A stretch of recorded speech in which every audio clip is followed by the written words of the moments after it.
Until now, a huge number of different places, temples, monuments, and cities built by ancestors in ancient times causes great admiration. However, admiring them will not tell us how they were once created. The methods and techniques that our ancestors used in construction are still a huge mystery. We can make sure by looking at the technological wonders in this video. The story of fantastic technological achievements is impossible without mentioning the ancient Inca culture in South America. How did they manage to carve a square aqueduct in volcanic rock at an altitude of more than 3 kilometers above sea level in Peru? Was it possible 3,500 years ago? Maybe this is the result of the work of an advanced civilization that existed before the Incas, but they did not leave behind any traces in the area that would help identify them. Even the name of the place is not very remarkable. The name of the aqueduct is Cumba, Mayo, which means thin river. This does not give us any clues about who could have created the oldest man-made structure in all of South America.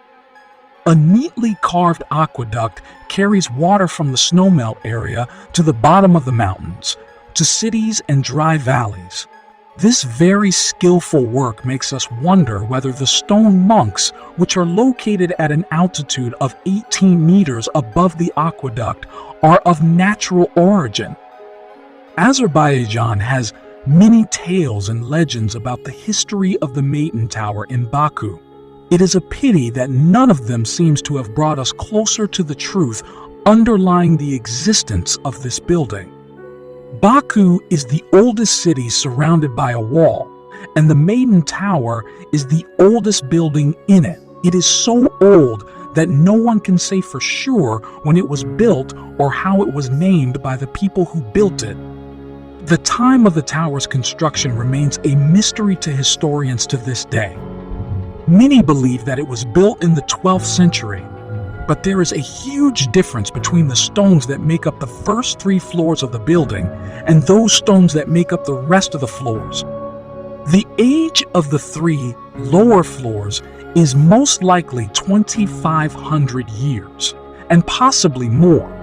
This means that the tower is older than Islam, and if it is a religious building, then it was most likely erected by the Zoroastrians. There is also an opinion among scientists that this tower was associated with the cult of the sun, which apparently affected its design. The name Maiden Tower comes from the legend of the king's daughter, who died jumping from the top of the tower to avoid a marriage of convenience. But there is no historical evidence to support the authenticity of this legend. The name of the next place is the rock sculptures of Abbot Foray, but perhaps you know them as the Rocks of Rotterdam. You can find them on the coast of the small French town of Saint-Malo in the Brittany region.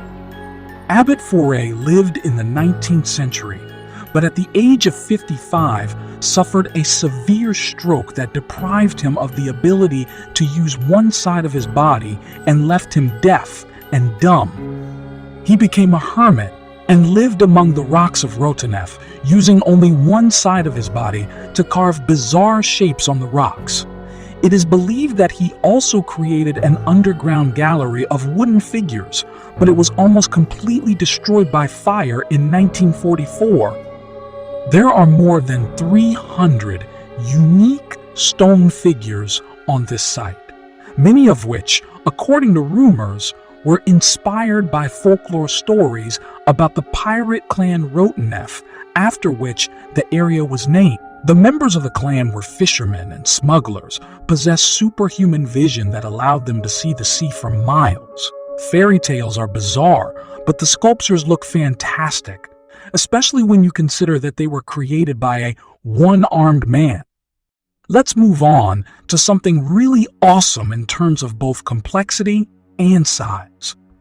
We are talking about the Yanshan Quarry in China, where most of the stone used in the great monuments of the city of Nanjing was mined.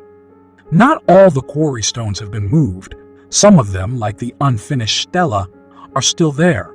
The story goes that the creation of the stele was commissioned by the Yongle Emperor in the 15th century, who wanted to use it as a monument in honor of his father in the Ming Exioin Mausoleum. The workers managed to cut out some parts of the stele before giving up, stunned by the size of this creation. Almost 9 meters wide, 4.5 meters wide, 4.5 meters thick, and 46 meters high. It's hard to imagine how they could have cut something so huge, and there wasn't a single chance that it could have been moved. We can't help but wonder why our ancestors were convinced that this was feasible. Mastering the methods of metal production and molding was an important technological breakthrough for our ancestors. But when did this breakthrough happen? The facts indicate that this happened much earlier than it is written in historical books. How did this technology appear in Cambodia, Peru, and ancient Egypt thousands of years ago? After all, these countries are located on different continents, and there are thousands and thousands and thousands of kilometers between them. Archaeological research shows that small metal clamps were used to hold large stone blocks, even in famous buildings such as the Parthenon in Athens. But historians tend to embellish facts because they cannot find an explanation for them. The traces of the clamps are clearly visible on several adjacent stones in significant old buildings, as seen in these photos. However, the clamps themselves were not found. The most likely explanation is the assumption that the material was stolen or used in other construction projects long after the construction of the megaliths. But the prints of the clamps remained in place as proof of their existence, During the analysis of these prints, traces of platinum were found in Puma Punku, a metal whose melting point is more than 1700 degrees Celsius or 3092 Fahrenheit. How our ancestors could melt it and use it for construction purposes remains a mystery. Humans first started harvesting olive oil about 5,000 years ago. The process of obtaining oil consists in growing olive trees, harvesting olives in September, grinding them in a press, and finally collecting the golden juice that flows from them. In ancient times, olive oil was universal. It was used for cooking as a liquid for ignition. Soap was made from it, as well as medicines. To this day, olive oil is the most essential ingredient in most Middle Eastern dishes. The technological processes of olive oil harvesting have evolved over time, and we can see the remains of one of the most complex ancient oil presses in a 4-room house near the Tel Hatzor Palace in Israel. Some parts of the ancient machine have been reconstructed so that the process can be demonstrated to tourists, but the main part of the oil press is about 2,800 years old. This lever press was used for the next 8 centuries. Stone weights were hung on the lever. Under their weight, oil began to stand out from the olives and flow down the built-in tank floor. It may look simple, but this technology was very effective. Quite a lot of historical data is required to determine the age of rock monuments on Gopacho Rock in the Indian state of Madhya Pradesh. The carvings, which are sometimes also called Gopachal Parvat Jain monuments, could have been created as early as the 7th century.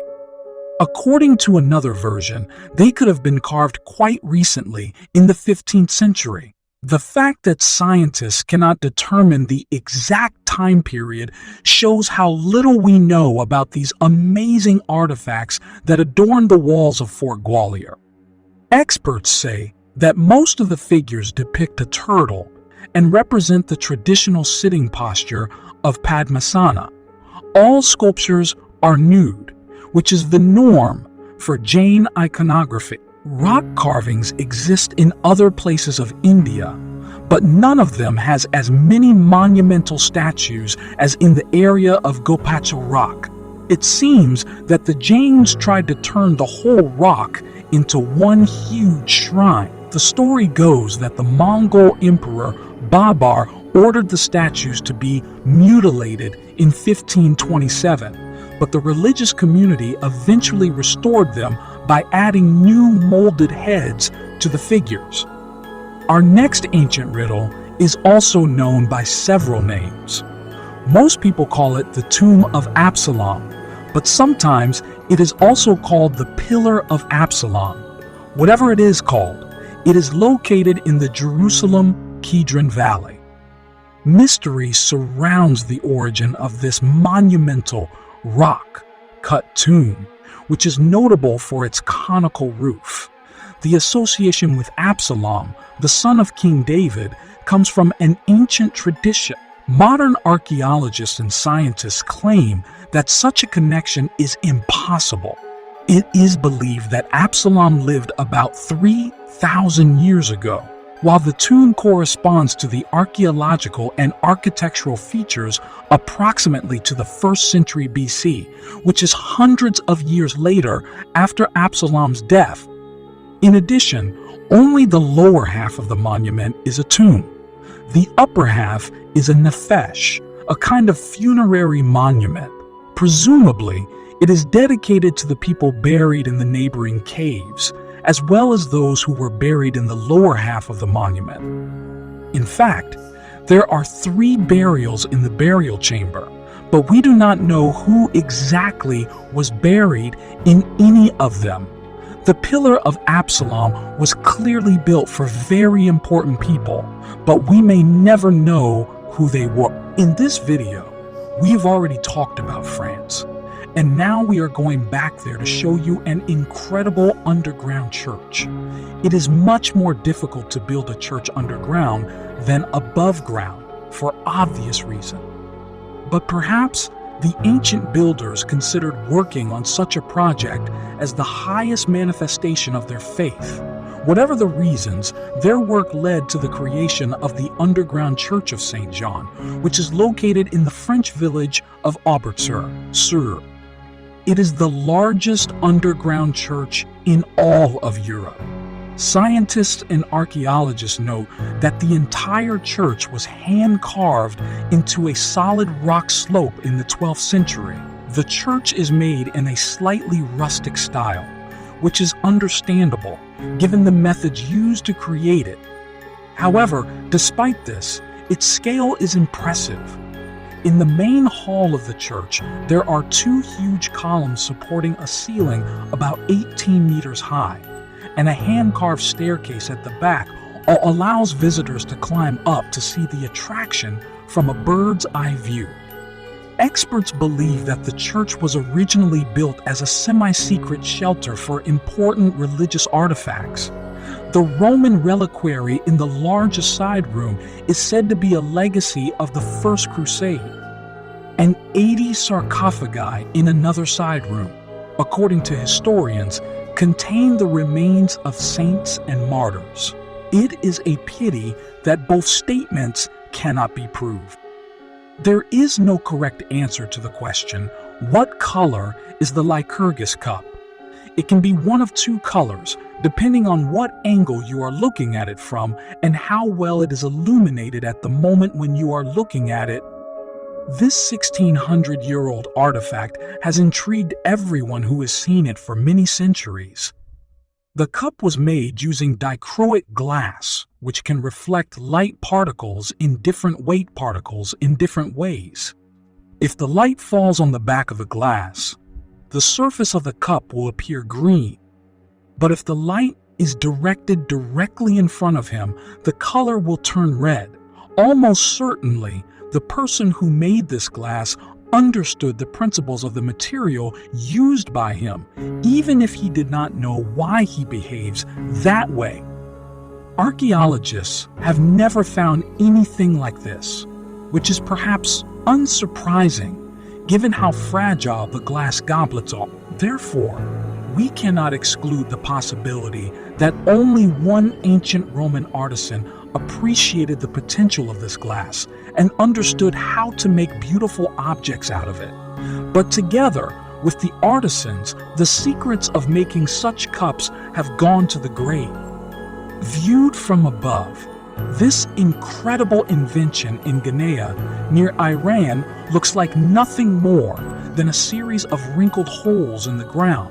In fact, it is one huge interconnected underground structure known as Kairos, which is an ancient miracle of hydraulic engineering. It is a form of water transportation technology that is still used in some parts of the world. Kairos is one of the greatest surviving examples of an irrigation system. Faced with life on dry land 3,000 years ago, the ancient Persians realized that the only way to survive was to bring water to themselves. This is exactly how Kairos was invented. The system consists of underground tunnels that stretch for miles, connecting wells with underground reservoirs. The openings visible from above provide ventilation of the tunnels, as well as access for collecting water. The construction of one medium-sized tunnel would take many years, since all the work was done with picks and shovels, and it would take decades to build something the size of a kariz. Similar systems still exist in Libya, Turkmenistan, Iran, and Afghanistan. In this video, we have examined several rather large-scale mysteries, but the find that will be discussed now is much smaller, but it is also worthy of inclusion in the list. A cursory glance at it suggests that the 2,200-year-old figurine is just one of many ancient Egyptian figures depicting birds.